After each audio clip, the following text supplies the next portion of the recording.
Cherry Tiggo 2 Pro ga mana shu ballonni ideal qilib qo'yib beryapmiz. Bu bilan bemalol 400 km yurishi mumkin.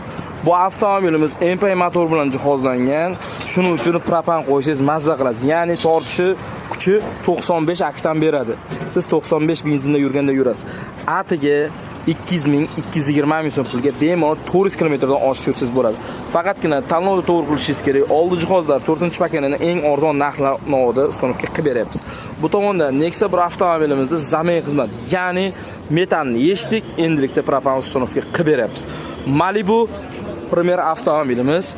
Bu avtomobilga ideal qilib Belarusiyani ballonlari qaytarib o'tamiz. Belarusiyani ballonlari bilan cho'tki qilib 65 talik ballon termotrubkalar bilan ustanovka qilib beramiz.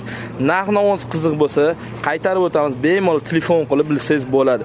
Ya'ni arzon va sifatli narxlarda ustanovka. Damas avtomobili bunga ham ustanovka jarayoni ketmoqda. Ahamiyat berib qo'yasizlar. Xudo xolisa mana shunday qilib ideal holatda propan ustanovka qildik.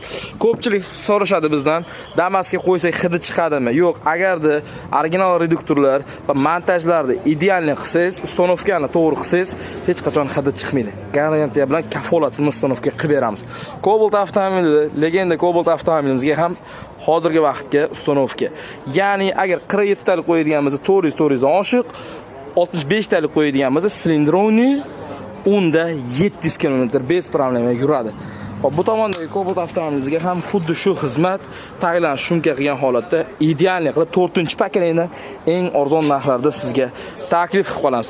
Kimgadir metan, propan xizmati kerak bo'lsa, pastda raqam qoldiramiz. Bemalol telefon qilib kelishingiz mumkin. Arzon narxlarda ustanovka qilib beramiz. Tanlovda adashmaymiz. Bu videoni qayerda ishonchli, sifatli propan va metan optim narxda qo'ysam bo'ladi deb yurganlarga yuborib qo'ying, keling, sifatli ishimizdan bahramand bo'ling. Ahamiyat berasizlar. Bitta ob'yomda o'zida 10-15 ta mashina ustanovka.